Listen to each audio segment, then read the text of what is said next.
And now, please welcome to the stage to start the final day of CityLab, Secretary of the United States Department of Transportation, Pete Buttigieg.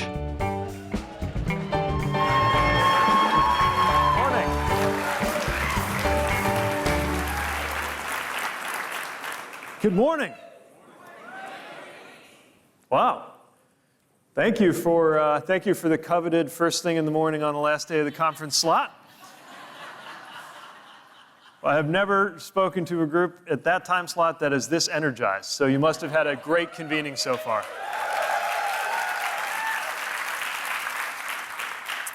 I want to thank Mayor Bloomberg and Bloomberg Philanthropies for the opportunity to be here, and I want to thank all of you for your leadership. I was a mayor, as you might know, and back when I was mayor, I believed that local government was the most dynamic and indispensable level at which things get done. When I was a mayor, I believed that to be true. Now that I'm here in Washington, D.C., I know that to be true. On my way here, because my husband Chasten is traveling, I was on drop-off duty, and I was reflecting as I wrangled two twin toddlers into their daycare that parenting is the best and hardest thing you ever get to do. And for, in some ways, similar reasons, I think being a mayor is the best and hardest job in government because so much is at stake, because so much can get away from you, and because it's so rewarding when it goes well.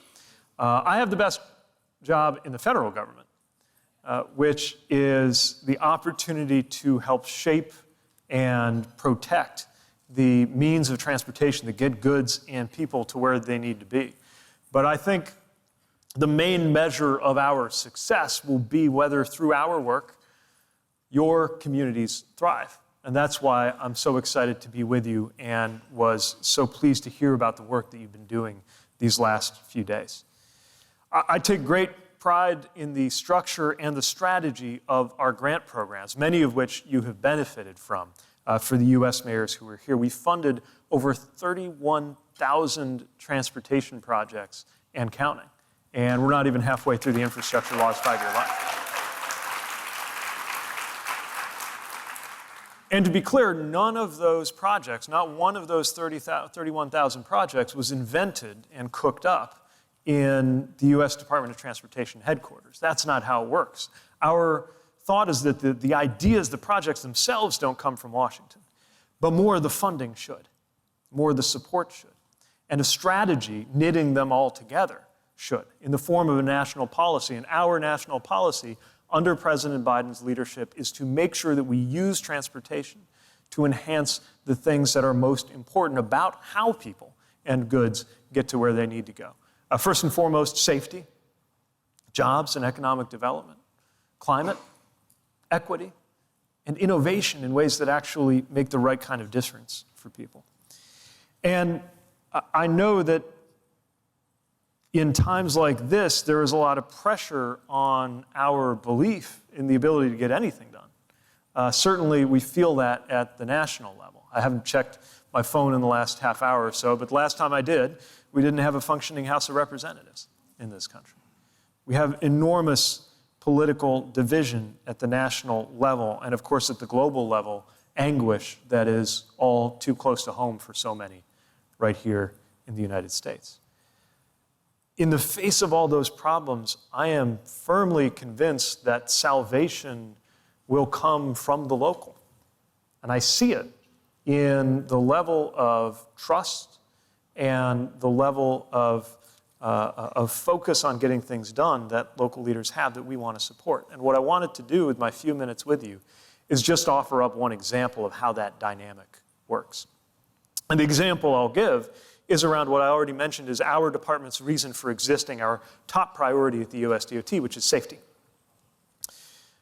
We are very proud to be working with cities and towns and counties across America in order to enhance safety on our roads. There is something strange about America's psychology that we rightly have taken every necessary step to make sure that air travel is completely safe, something we don't take for granted and continue working on every day.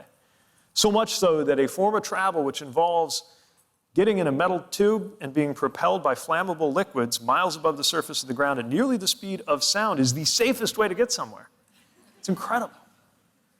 If only we had that same level of safety and that same level of expectation for roadway safety.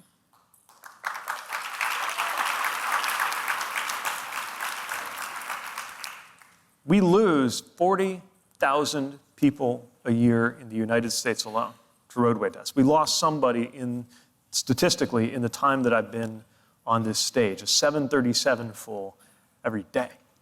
And we can't accept that. And you, I know, don't accept that, and neither do we. I mention this in the context of the power of local action, because I think that's how Vision Zero becomes a reality. We as a department have committed to the policy officially of this country that the only acceptable number of roadway deaths is 0, and we've set about getting there.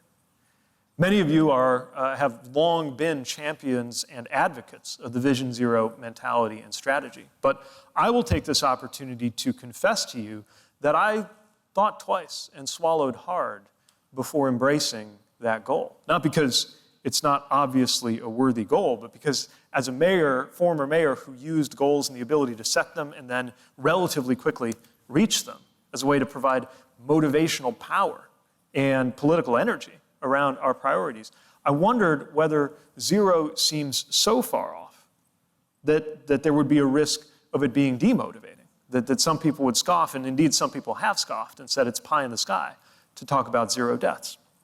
But two things convinced me otherwise. First of all, the fact that in other forms of transportation we've done it. Again, the fact that more years than not, we have had 0 fatalities from airliner crashes. But the other thing, the thing that really let me know that it was possible and necessary to embrace the vision of 0, was that even though we couldn't say that it would happen in the United States at a national level next year or the year after that or the year after that, we could see that it had already happened in cities.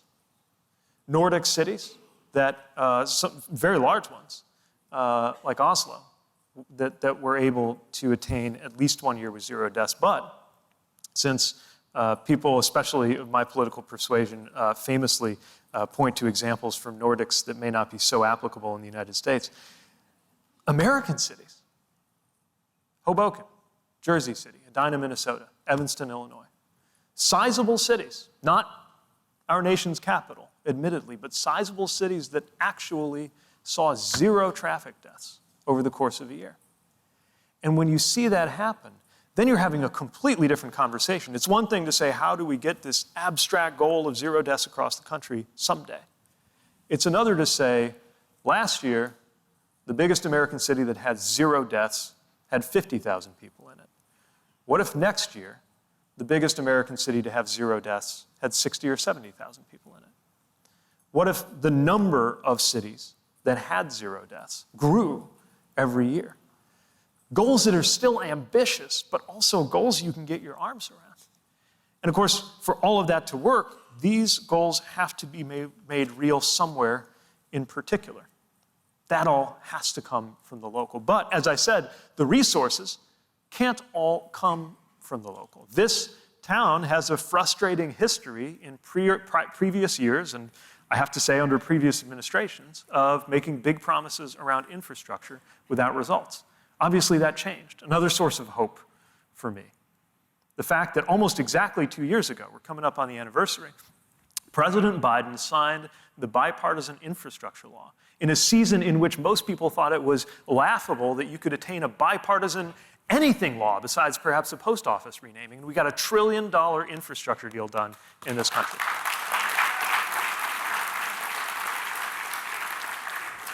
And while I don't want to overlook the many ways in which the job of mayor has become even more demanding and even more difficult since the days when I proudly wore that title, I will say it would have been nice when I was mayor to have a $1 trillion infrastructure deal going on in the United States. We are using that to improve roads and bridges, to improve ports and airports, to modernize rail and transit in every part of the country. Many of you are already benefiting from these grants. Some of you, I had a chance to hear about some of the grants you have coming our way. And you should know if you've received something like a RAISE grant, it's an extremely competitive process. So you have a lot to be proud of if you got it. And if you had a project and it didn't make it on the first round, talk to us about how to make it stronger and come back for another round, because we want to say yes as many times as possible.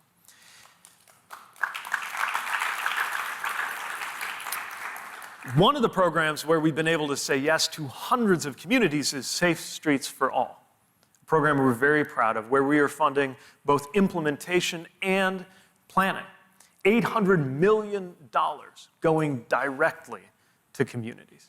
And it is important for us to be working directly with communities. We do a lot of work with states, but there is no substitute for the insight, the knowledge, and the priorities that come from the ground up, which is why we wanted to make sure that this program worked directly with the counties, the cities, the towns, the tribes who are ready to put those dollars to work. And I can't wait to see the results that you are going to get with that. And that is how we add in a concrete, tangible way where we won't just one day, someday get to the goal of zero, but be able to say next year, that we meaningfully advance the number of Americans who benefited from that vision of zero deaths. That's how we're doing it.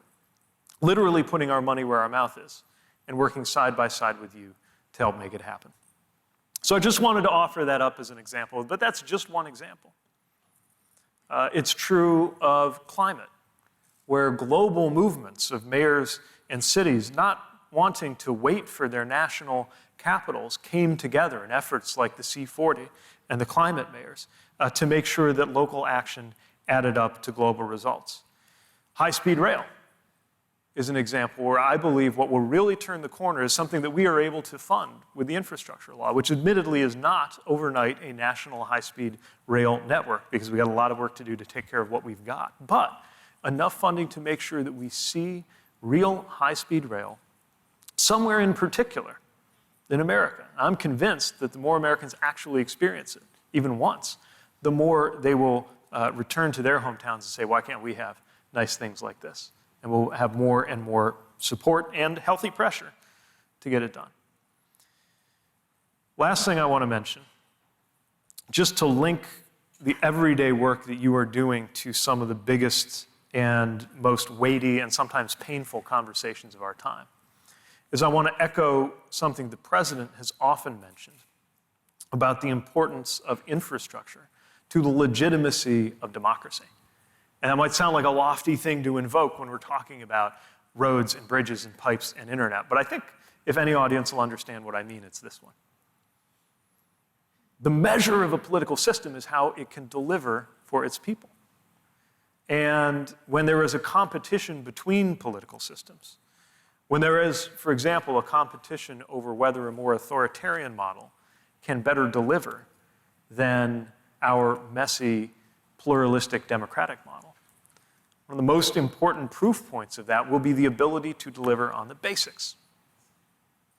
And delivering on the basics is what makes it possible for people to live healthy, fulfilled lives where they spend their time worrying about things like whether their kids are growing up with good values, or whether they're able to grow their business, or whether they're living in line with their faith or their goals, something other than worrying about whether there's an affordable commute to work, or whether the internet's on or not, or whether you can get a glass of clean, safe drinking water. When we take care of the basics, we build trust. And trust is the indispensable element for social as well as political cohesion. And you, as local leaders, are uniquely empowered to help deliver on that, because your work cuts across the information bubbles. One of the best antidotes I've seen to an information bubble is a low-tech thing called a neighborhood. You can cut across the partisan divides and do it in the process of delivering tangible results for the people you live in ways that I am convinced will be our salvation. So after 30 or 40 years of disinvestment from the federal government in local infrastructure needs, I'm here to tell you, yes, we are here from the federal government, and yes, we are here to help.